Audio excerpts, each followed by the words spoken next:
Students, आज हम organic में नई यूनिट स्टार्ट करेंगे। हमारी फर्स्ट यूनिट हो गई है फिनॉल एंड इपॉक्साइड्स। अब आज हम सेकंड यूनिट स्टार्ट करेंगे। उसमें एल्डिहाइड एंड कीटोन्स के बारे में हम पढ़ेंगे। एल्डिहाइड और कीटोन्स जो है बहुत वेल नोन नेम है हमारे लिए। हम बहुत पहले से इनके बारे में सुनते हुए आ रहे हैं।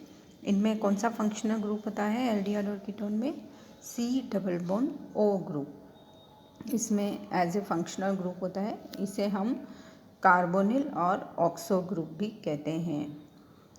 ये एल्डिहाइड्स एंड कीटोन्स जो होते हैं वो बहुत ही सिमिलर होते हैं स्ट्रक्चर में। बस इनमें एक डिफरेंस होता है कि एल्डिहाइड में कार्बन जो होता है वो एक तरफ एल्किल ग्रुप से और एक तरफ हाइड्रोजन से अटैच होता है, और दूसरी तरफ कीटोन जो है वो दोनों तरफ आइदर एल्किल और एरिल ग्रुप से अटैच होता है। जैसा कि हम यहाँ पर सिंबल देख रहे हैं, एल्डिहाइड में RCHO और कीटोन का हो गया R2CO। जब हम इनका नॉमेनक्लेचर करते हैं तो IUPAC सिस्टम के अकॉर्डिंग एल्डिहाइड्स का जब नॉमेनक्लेचर किया जाता है तो उस सीरीज़ में एल्डिहाइड प्रेजेंट होने पर सफिक्स के लिए हम एल का यूज़ करते हैं, AL एल। जैसे मीथेनेल, एथेनेल, प्रोपेनेल, ऐसे एल सफिक्स का हम यहाँ पर यूज़ करते हैं।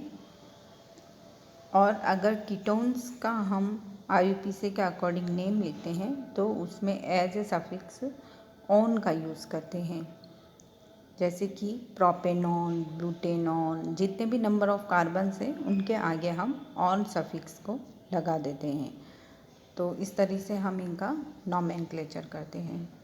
इनको अगर हम एल्डिहाइड्स को एज ए प्रीफिक्स की तरह काम में लेते हैं, एज ए सब्स्टिट्यूट ग्रुप की तरह अगर यह काम में आता है तो इसके लिए ऑक्सो, एल्डो और फॉर्मिल इनमें से कोई भी एज ए प्रीफिक्स के रूप में काम में लिया जाता है। और कीटोन के लिए ऑक्सो और कीटो दोनों में से हम कुछ भी एज ए प्रीफिक्स यूज़ कर सकते हैं। इनमें एल्डिहाइड और कीटोन्स का जो जनरल फार्मूला होता है वो CnH2nO होता है। इसमें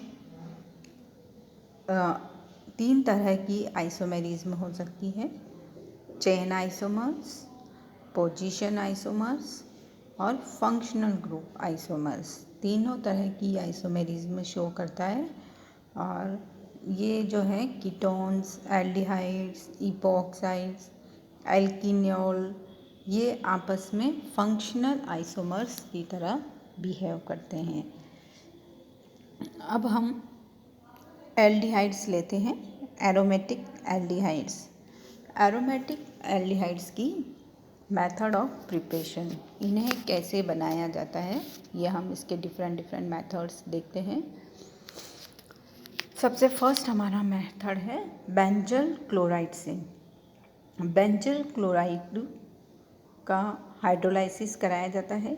बेंजल क्लोराइड का फार्मूला होता है C6H5CHCl2, इसे हम बेंजल क्लोराइड बोलते हैं। इसका जब हम हाइड्रोलाइसिस कराते हैं तो 2 Cl की जगह इसमें 2 OH ग्रुप आ जाते हैं और उसमें से वाटर मॉलिक्यूल का लॉस हो जाता है और बेंजल्डिहाइड बन जाता है। जैसा कि हम यहाँ देख रहे हैं रिएक्शन में, इसमें बन गया C6H5CHO प्लस H2O।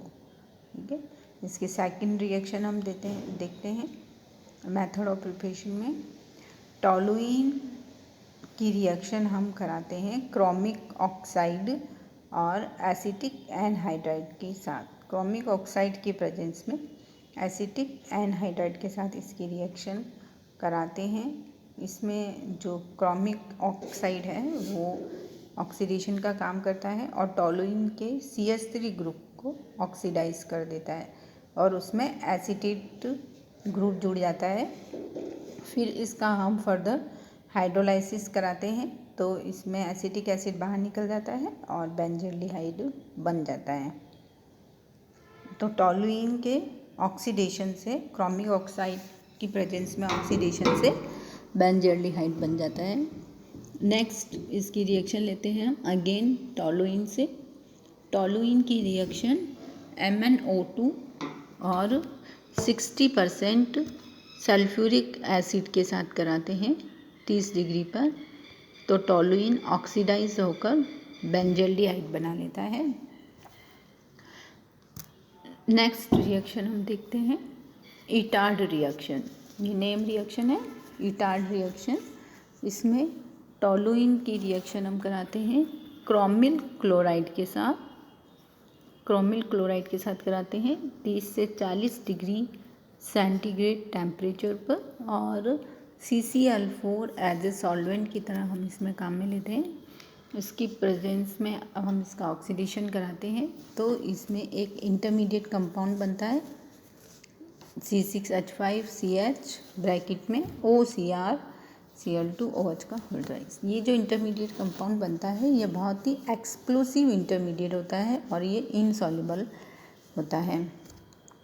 इसका जब हम हाइड्रोलाइसिस कराते हैं तो बेंजल्डिहाइड बनता है और क्रोमिक हाइड्रोक्साइड बाहर निकल जाता है। इसी तरह से हम इथाइल बेंजीन का भी ऑक्सीडेशन करवा सकते हैं क्रोमिल क्लोराइड के साथ। इथाइल बेंजीन का ऑक्सीडेशन कराते हैं वही CCl4 और क्रोमिल क्लोराइड के साथ, तो इसमें बेंजल्डिहाइड बन जाता है। इसे हम इटार्ड रिएक्शन कहते हैं। ये स्पेसिफिक मिथाइल ग्रुप का ऑक्सीडेशन करता है। नेक्स्ट हमारी मेथड ऑफ प्रिपरेशन है oxidation in vapour phase. Toluene का ऑक्सीडेशन कराते हैं हम एयर के साथ, O2 के साथ 500 डिग्री सेंटीग्रेड पर।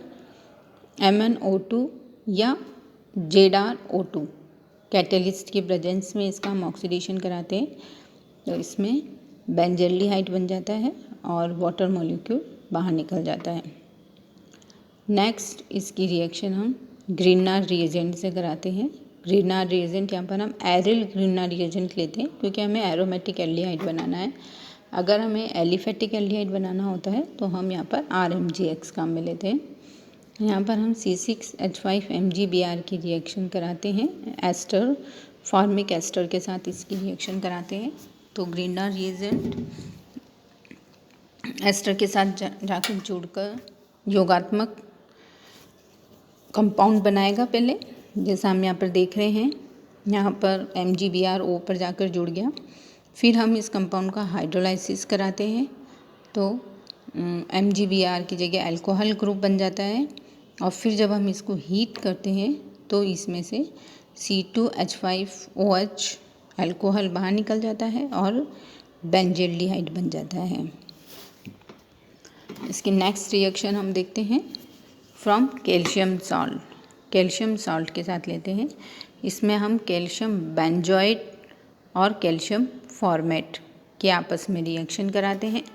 जिसका कैल्शियम सॉल्ट हम यहाँ पर काम में लेते हैं। इसमें से CaCO3 के 2 मॉलिक्यूल बाहर निकल जाते हैं और बेंजल्डिहाइड बन जाता है 2 मॉलिक्यूल। नेक्स्ट इसकी रिएक्शन रोज़ेनमुंड रिडक्शन। रोज़ेनमुंड रिडक्शन में हम बेंजोइल क्लोराइड का रिडक्शन करवाते हैं लेड और BaSO4 की प्रेजेंस में। बेंजोइल क्लोराइड का रिडक्शन करवाते हैं लेड और बेरियम सल्फेट की प्रेजेंस में करवाते हैं, तो बेंजोइल क्लोराइड जो होता है वो बेंजल्डिहाइड में कन्वर्ट हो जाता है और इसमें से HCl मॉलिक्यूल बाहर निकल जाता है। तो ये हमने कुछ एरोमेटिक एल्डिहाइड की मेथड ऑफ प्रिपरेशन देखी है।